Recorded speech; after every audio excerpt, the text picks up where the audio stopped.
In this episode, I answer the question, why is it so difficult to get people interested in the infinite banking concept? I'll offer suggestions to you that may help you successfully discuss IBC with the people around you.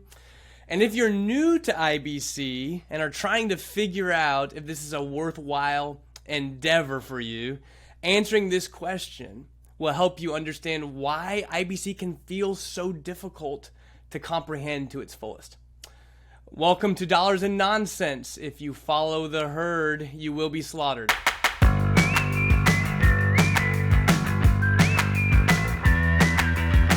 All right, well, it's great to be back with everyone today. So excited for this show as always. This is Nate. I'm taking it solo again to answer this question. And some of these solo episodes that I'm doing are really just to dive in a bit deeper to some concepts than we do in our regular bi-weekly show that we do with Holly and me both. So just kind of keep that in mind. I'll be doing some off-week episodes, whether I'll be interviewing new guests maybe or doing a solo to answer a question. And if I sound a bit stuffy, it's because I've had a cold this week, so bear that in mind. And so sorry about that, the audio. But with that being said, this is a question. Why is it so difficult to answer or to get people interested in infinite banking? It's a question that comes up quite often, and it's something I've been thinking about quite a bit, and probably more so lately than ever before. And I think that how I'm going to answer this, so for those of you who are already practicing IBC and may have tried to tell people, you've probably run into this before. And for those of you who are new to IBC, I think that answering this question can help you, by the way. As I brought up in the intro, I think it can help you understand why IBC feels odd, okay? So IBC can feel odd, and it can feel salesy, and it can feel too good to be true. It can feel gimmicky. And I'm here to explain all of this if I can in this show. And I come into this with essentially no notes. I may write down the introduction, but once that's done, there's no notes. So I may ramble a bit, so please pardon me for that. But so either side of the spectrum has a lot to gain from this episode. And whenever we dive into it, people ask me this question quite often, and people run into this problem quite often because it's very natural when someone has adopted this concept. They've done the research, they've started a policy, they are they're ready to spread the news, spread the gospel of IBC. They attempt to do so, and it is so often that they get turned down and shot down. And that can be discouraging. It can be discouraging for a couple of reasons as well, which we'll get into. So it can be discouraging, and there's a right way and a wrong way to do it. But if you've ever spoken with me, you know that I don't give simple answers to simple questions, and it's a problem, but I'm addicted to it. So I'm addicted to trying to answer every angle around a question. So I wanted to not only just give you ideas for how to make suggestions, that would be the easy route for this episode. I'm actually here to say that the reasons why I think it can be so difficult to spread this, and why it's taken so long for infinite banking to start becoming more mainstream. It is becoming more mainstream, by the way. So let me give out a few points just right off the beginning. Number one, infinite banking can be difficult to spread because the words you use to describe IBC can oftentimes sound salesy. And by the way, to answer the question, why is it difficult to comprehend, especially if you're new to this, because there's a lot of content online that is salesy content. There's a lot of content that is salesy content that is actually doing a disservice to IBC. On the flip side, there's also content that oversimplifies and focuses too much on some analytical pieces of the policy, where it also produces confusion and is unhelpful as well. So there's a lot of content out there that's very difficult to weed through, and it can sound very salesy, and some of the terms we use can sound salesy. But the number one reason, so I'm going to dive in. The number one reason why infinite banking can be hard to spread, and if you, by the way, I'm trying to hit both people. So the people who are the existing clients of ours, and the people who love IBC, who are trying to tell people and are feeling discouraged, and on the flip side, also the people who are trying to learn about it, why it can feel so difficult to you always feel like you understand a lot of it, but you always feel like there's something about it that you can't quite put your finger on. And so you're wondering if that means this is a scam or some sort of gimmicky thing, or it's not actually true because you can't quite put your finger on it. And so I think both of these things are actually pointing to the reason. And the reason why is that infinite banking requires a paradigm shift in order to be accepted. So you'll hear this in the infinite banking circle a lot, that IBC is caught, not taught.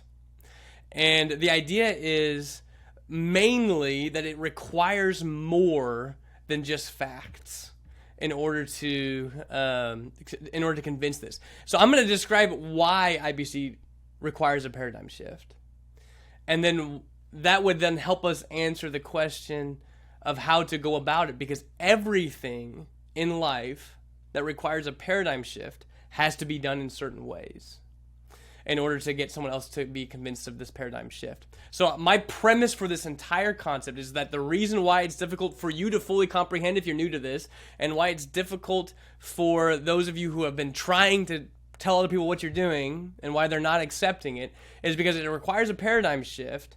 And if you do things, if you try to convince somebody of something that requires a paradigm shift, you have to do it a certain way. So this is the premise. And by the way, this podcast, I've had a couple clients just this last couple of weeks who have been describing to me that they're trying to get people on board and they feel like they're messing it up.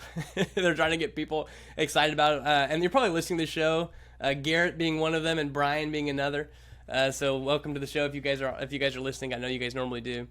Brian was one of the guys who had mentioned that he'd been trying to get some buddies involved, and it was kind of discouraging because he thought that they would kind of love it and they would see it the way he sees it.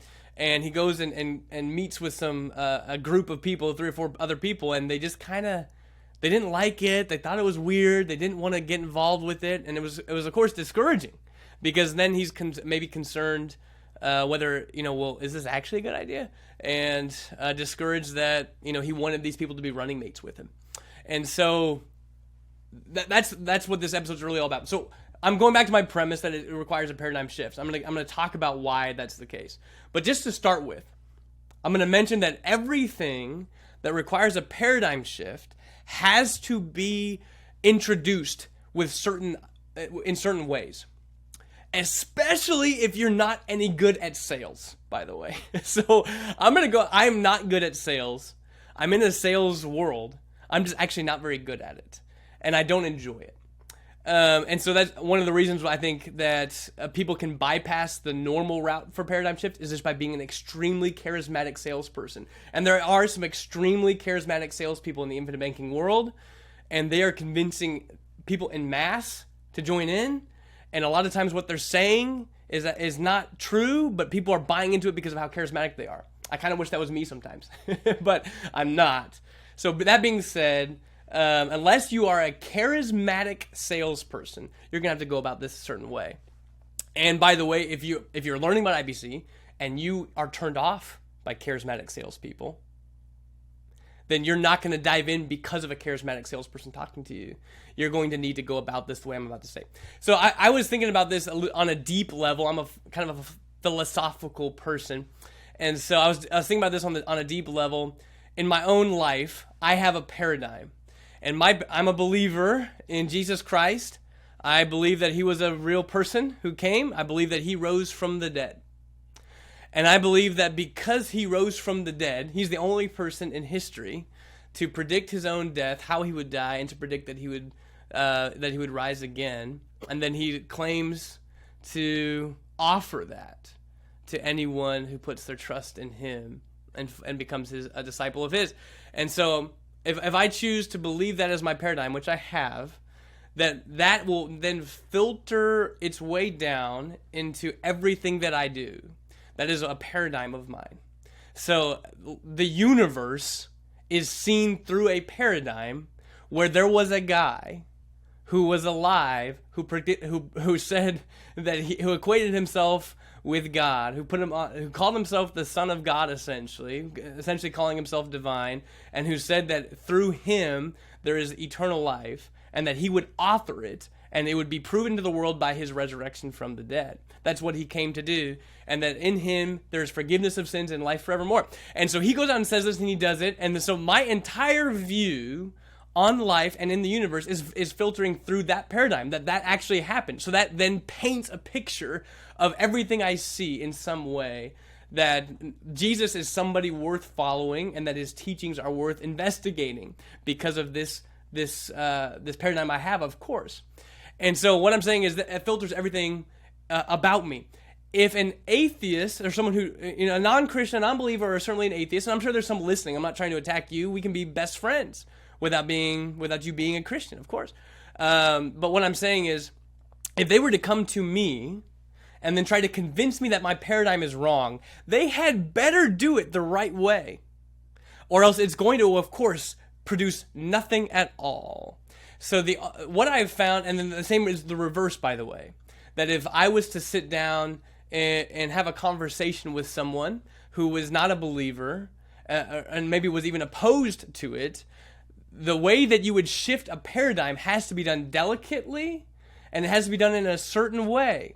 And what I mean by this is, the only way the way that I would relate to it, and the way I think most people do, is that to shift a paradigm, you have to do some research. You're not typically going to be sold a new paradigm unless you are, I'm talking about the regular bell curve of people, a normal, within a standard deviation of people at the top of the bell curve are not going to be sold new paradigms. They can adopt new paradigms, but it has to be done through a process of learning and research. So if somebody was an atheist and I was going to talk to them, I would not be able to convince them in 30 minutes to an hour that my paradigm is true and yours is wrong. That of course that can't happen, except for there's the isolated, 2 standard deviations away from the norm. Then they may be able to see things more clearly. Also, I would say that the more entrenched a paradigm is, the more the research has to be done. So if you have a paradigm and you're just not very tied to it, like you do see the world through, maybe you're a Christian, maybe you're a believer, but you're just not really that confident. Well, then yeah, it wouldn't take that much to maybe get you to shift. But the more confident you are in your paradigm, the more delicate you have to take the scenario. And so the same thing goes for the atheist as well. Like, in other words, I would not expect someone who is staunchly an atheist, who of course doesn't believe like I do, or has the same paradigm that I do of the universe, who must obviously believe that Jesus was not divine, Jesus not rise from the dead, and there is no spiritual realm. That's going to take if that is a staunch belief, of course, we're going to have a conversation and convince each other, change your paradigm, and you're wrong. I mean, that's obviously, it's ridiculous. And so what I'm saying is, every time there is a relatively strongly held paradigm that someone comes in with, if you're going to convince them or try to introduce a different paradigm that you believe improves their situation somehow, it's got to be done delicately. Normally, it has to be done through them having enough desire to research it on their own. And so that's the same thing. If I was going to get convinced that my paradigm is wrong, it would take a lot. And then vice versa for other people who are on the other side of the aisle. And so I bring this up to say, most people, when they get interested in IBC, they do not require their friends and family to go through every step that they went through to get this new paradigm. And then they're confused as to why the people they're talking to are not that interested in what they're doing. It's because you're trying to give them the Cliff Notes version of a paradigm shift that can only come through someone taking a delicate time through research to change the paradigm. So that's the big problem in the infinite banking community as well. Now, IBC is not as a big of a paradigm shift as religion. So that was the extreme. IBC was a much smaller paradigm that would have to shift, but it has to be taken the same way. And so with infinite banking, most of the time, the people run afoul of this when they decide to try to talk to somebody with the Cliff Notes version, and they'll paint it with numbers, they'll paint it with policy illustrations, they'll paint it with little vague ideas, and then people will automatically shoot it down the same exact way that if someone was trying to convince me that atheism is correct and they throw me some little one-liners, some little punchlines, some little things, they're not going to do anything to me. It's gonna have to take me being willing to dive into some evidence. And so on a much bigger scale. I mean, obviously that the IBC paradigm is not going to be as life transforming as getting saved and completely changing your idea about the fundamental realities of the universe. So I'm aware of that, but I'm saying to the extreme. And so like what I find most often, so here's my suggestion to the people who are listening to this. So number one, to the people who are listening to this, who are trying to actually tell people around them about IBC and get them interested, you cannot get anybody interested if they are unwilling to learn about it on their own, unless they like to be sold things. So in other words, unless they're easily sold, or unless you have a huge amount of trust. In other words, they trust you so deeply that anything you tell them to do, they will go after it because they love you, they trust you so deeply. So there are certain relationships. I'm saying the average relation, the average person you're going to talk to, you have to. This is why we tell every agent who joins us. By the way, so we have agents who are spreading the news as well. They want to become an agent. By the way, if you're listening to this and you're a client of ours and you're interested in telling people and getting paid to do so, feel free to talk to me. But what I'm saying is everybody who comes on and says, I want to teach IBC, it would be a huge mistake to go out in the world and just start running life insurance policy illustrations and handing them to people and trying to sit down for coffee and throwing numbers and ideas at them. What we always suggest you do is you have to simply give enough info where the whole point is to get them in a resource in their hands. Because if they are not, with any sort of paradigm shift that would take place, research has to be done. You cannot do it without research.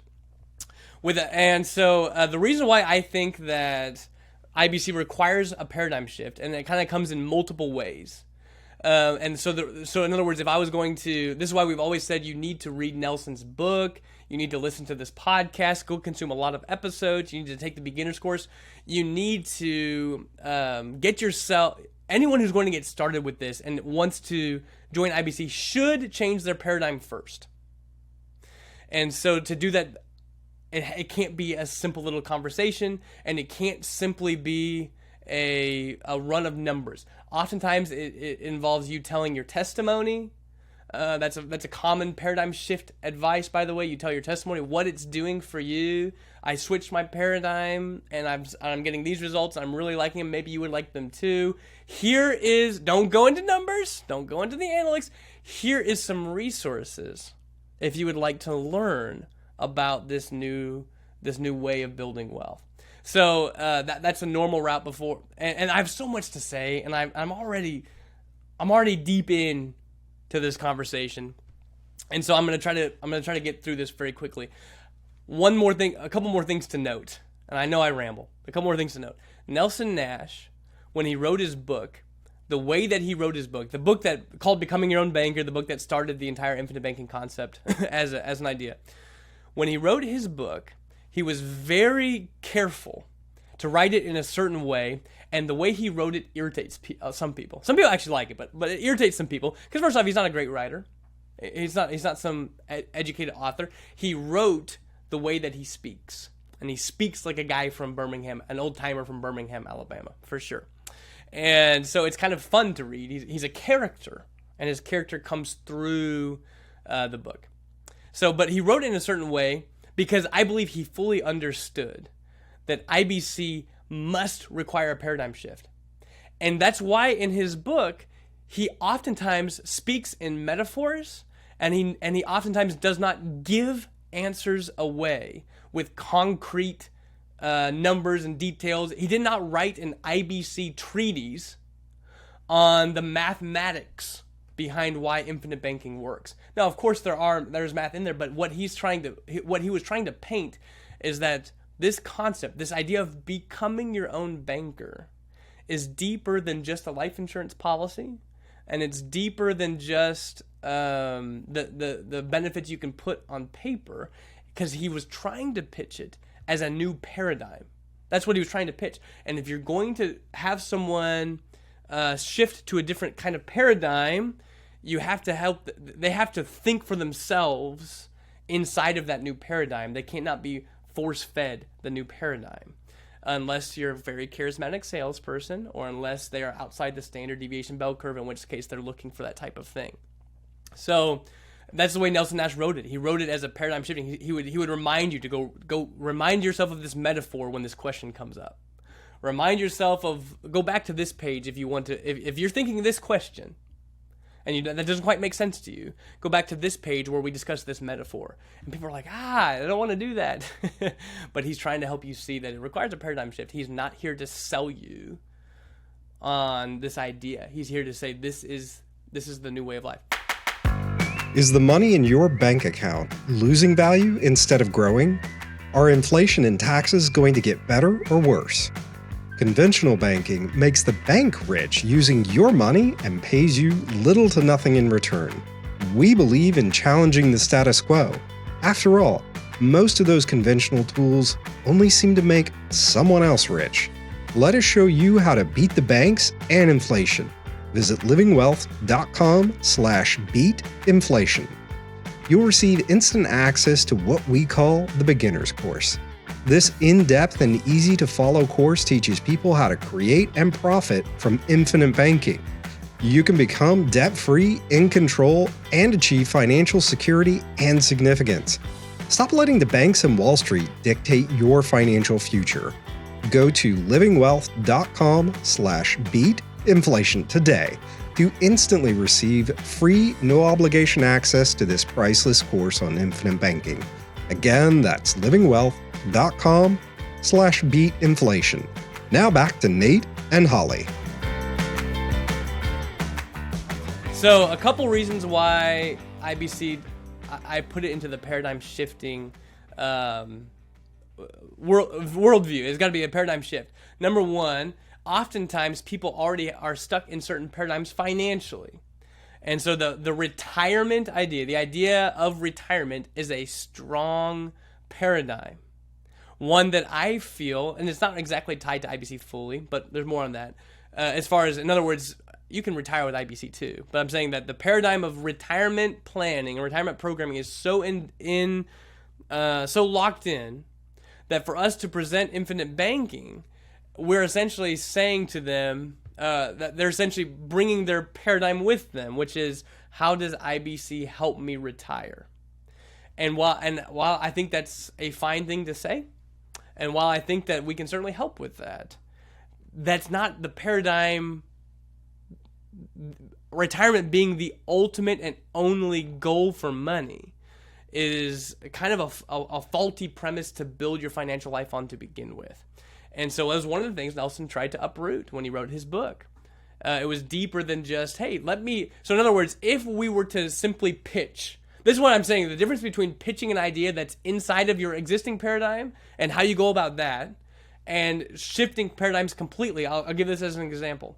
So if we were to say that infinite bank and IUL policies are sold like this all the time, where it's just a retirement plan alternative. It's like, okay, you are in a paradigm, customer, that you really want retirement.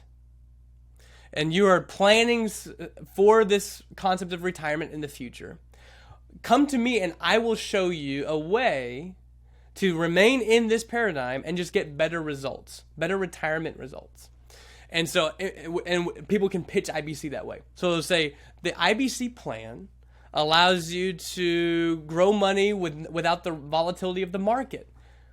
And you can, when you get to retirement age, you don't have to worry about market collapses, dropping 50% of your balance of your accounts in your 401k and IRA. And so you can feel safer, more secure in retirement. The policies are going to grow by 4 to 5%. We can spit off tax-free income from them instead of like taxable income from the 401k. And they will just pitch, and they'll call it IBC, but they'll just simply pitch this idea that it is a good retirement plan alternative. Once again, that pitch does not require a paradigm change. That pitch is just simply saying we have a different asset to replace your current retirement program assets. That is just, and then people decide which ones they want. If you remember the last episode we did too with Holly, just this last episode. I think it was episode 160, and we talked about the 4 stages of IBC commitment in that episode. And I was trying to mention, and I think you can get the vibe, that the stage number 1 of IBC commitment actually requires no paradigm shift at all. And that's why so many people find themselves starting out in that world of stage 1 commitment, because it is what fits their existing paradigm. They didn't have to change anything to go into it. And so when people pitch infinite banking as a retirement program alternative, then suddenly it doesn't require a paradigm shift. It's actually easy to sell. It's easy to understand the benefits and the cons of it, and it's easy to make a decision. But Nelson Nash didn't compare it that way, because to him, it was about a bigger paradigm that needed to be shifted. So that a retirement-focused paradigm is super involved with people. So that means that they're going to say, how does IBC help me retire? And it's kind of a bridge that we could talk about, but I think if you just call IBC a retirement program enhancer, then I think everyone listening to this show would be quite obvious that paradigm, bring IBC into that paradigm, will limit what you actually do with it. And then the same thing goes if we go further. So there's a paradigm that the rate of return of your investments is the ultimate goal. The ultimate goal is to get the highest rate of return possible in your investments. That, once again, is a paradigm that comes in. This is also a super common. And so whenever people are pitched IBC, that's always their first response. Well, what is the rate of return of the life insurance policy, and how does that rate of return compare to the investments I'm making out here? And this is a paradigm that has to be shifted to IBC. It's why it requires a paradigm shift, because we're now presenting a new idea that the individuals had not thought of before. So if you're listening to this is why, and you're on that, you're trying to convince yourself whether this is good or not.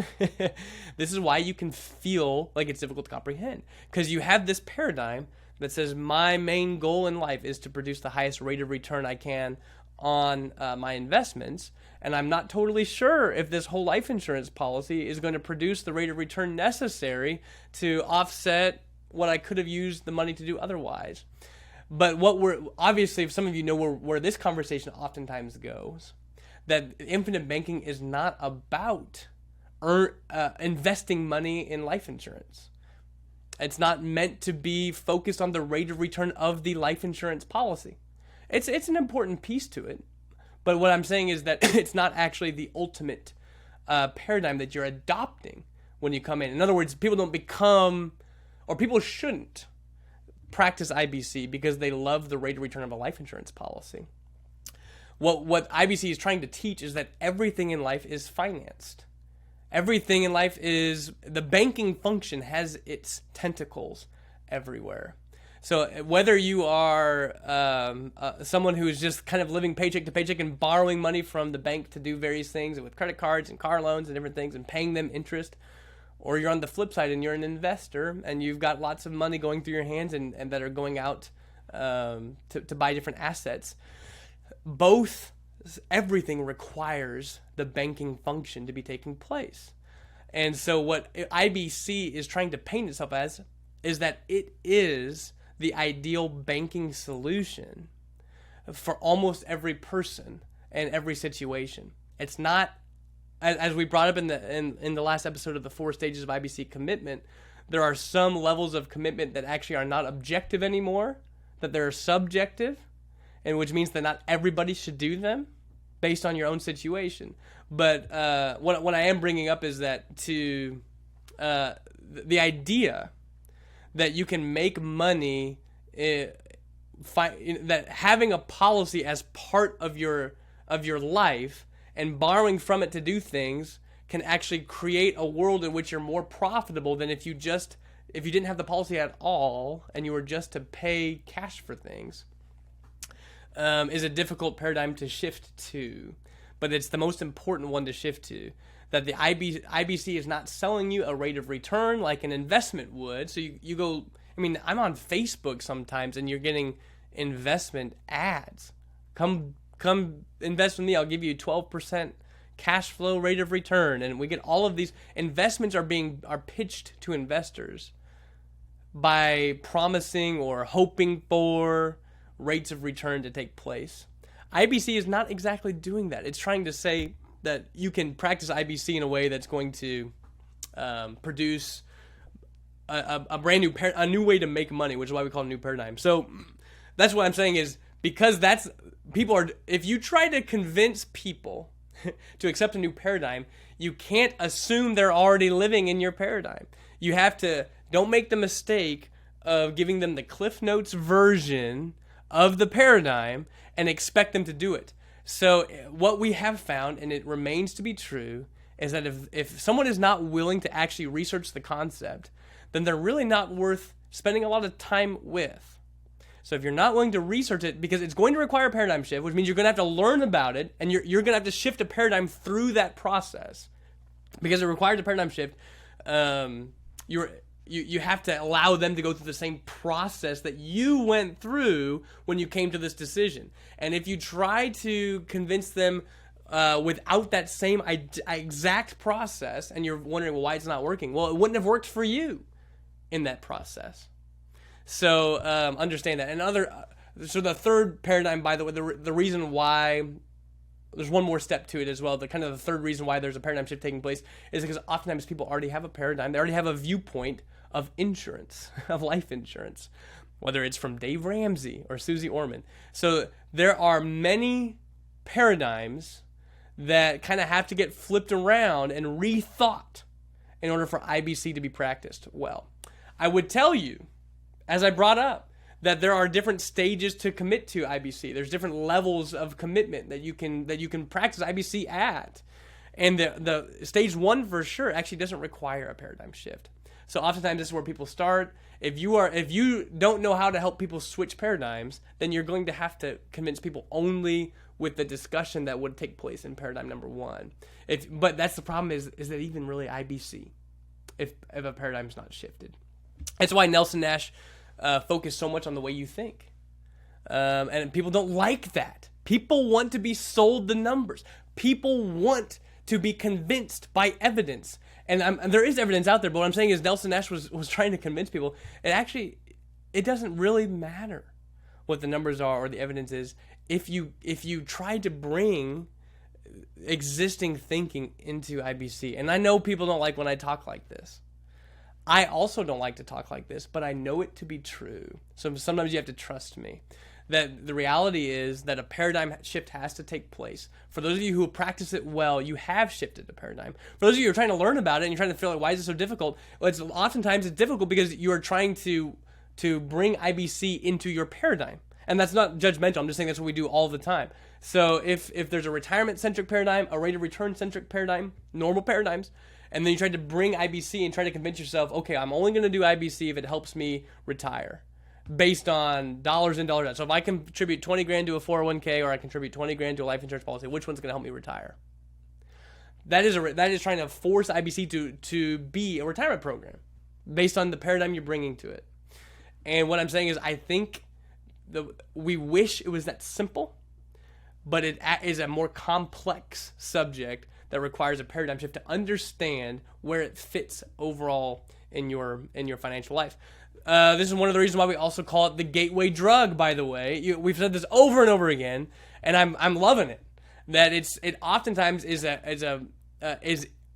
people are attracted to IBC who either are already doing entrepreneurial hands-on investment ideas with their money. In other words, they are not doing just the conventional in-the-box strategies that are pitched by Wall Street and banks and so forth.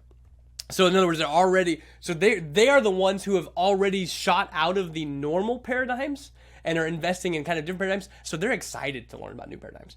But the flip side to be the case too, when we bring this up, so it also, if you were in the conventional and this was the first thing you learned about, suddenly you've switched paradigms once into this world, and now you actually see differently about what your goals for money would be and how you're going to achieve them, and you start to become someone who takes more advantage of the various things that are out there and focuses on the more entrepreneurial style investments, which I feel are the way to true wealth.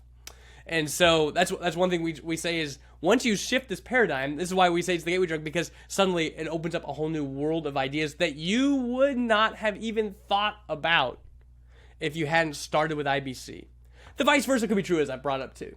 That if you're already in that world, then IBC actually becomes kind of a cool idea because you're already out of the conventional boxes of paradigms. But so to sum this up, the reason why it can be so difficult to get people interested in infinite banking is because it is not simply offering them a better alternative and remain in their existing paradigm about money and what their goals are and how they should think about things. So the way they think is they will try to interpret IBC as if it was just another solution to their existing paradigm. It can be. It can be. And people are doing IBC that way all the time. We have plenty of clients who didn't switch paradigms, who they just think that IBC is a better way to accomplish their existing paradigm. I would tell you that anyone who's doing that is not, no judgment either. I'm just saying anyone who's doing that is not going to go very far with IBC. They're just using it as kind of a tool to accomplish their existing paradigm. And so the reason why it can be difficult to teach other people is because you give them the Cliff Notes version. You give them what you think is going to convince them with some numbers and some details and some little snippets of what you've learned that you think are really cool that you've convinced yourself of. But in reality, you were convinced through the journey of education that suddenly helped you shift paradigm and see that it was actually worthwhile for what it's saying it's going to be worthwhile. If you're listening to this episode and you were someone who is trying to convince yourself whether it's something to do or not, understand that sometimes if you haven't made the paradigm shift yet, then it certainly can be difficult to understand why people overcomplicate. In other words, why don't they just compare a policy to a 401k and then I can finally make a decision? Once again, that's based on a paradigm that the policy is a retirement program alternative. It can be, but that's actually not what we're preaching either. And there's a reason we're not, and sometimes it can take a new paradigm to see that. So if you think, why does it feel so different? It's because it is. We're actually telling people that IBC helps them make money and do things differently than what their existing paradigms were trying to tell them they could do, which can make it a bit more confusing. So I know I've gone long, guys. I'm so thankful you showed up. I actually had more to say on this, but I rambled too much. But I think that regardless, the idea that, or the question is very common. If you want to help people around you learn about IBC, you cannot do it over just a cup of coffee unless you're a charismatic salesperson. You are likely going to they are going to need to follow a similar track to what you did to bring yourself to the point where you decided it was a good strategy. Oftentimes, somewhere in there, the paradigm started to get softened and you started to see IBC for what it's trying to be. And you're not trying to force it to be something that you are looking for money to do to begin with. And that can only be done through research, just like any paradigm shift. Any paradigm shift oftentimes needs to be treated delicately, and it can't just be a simple little solution, a simple little change. I do know that people are selling IBC that way, like on YouTube and different things. They're just saying, hey, you just keep doing everything you're always doing, just change where the money's going and coming to. And I'm like, yeah, well, that's essentially true. But then you're going to see people treat IBC possibly even as well as a way that it's not supposed to be, because they wanted a simple sales process. And while you can present IBC through a simple sales process and get people excited to do it, I find that their understanding level can be quite shallow of the actual meaning behind it. So I love IBC for what Nelson Nash taught it to be. I've devoted my life to it. It certainly is a paradigm shift. It's taken me years to fully be confident in the shift. I hope this lesson has been helpful to you. If you want to talk to me a little bit more about this idea of the paradigm shift, and actually if you're saying, Nate, I have struggled talking to other people about it, what should I do? I'm here to offer suggestions as well. If you are new to this and you're trying to figure out why it's so difficult to comprehend, come talk to me and give me what your hangups have been. You can email me your hangups at nate@livingwealth.com. Email me your hangups. Email me your thoughts. I'm happy to answer them, and I think we'll have a good conversation. This has been Dollars and Nonsense. If you follow the herd, you will get slaughtered.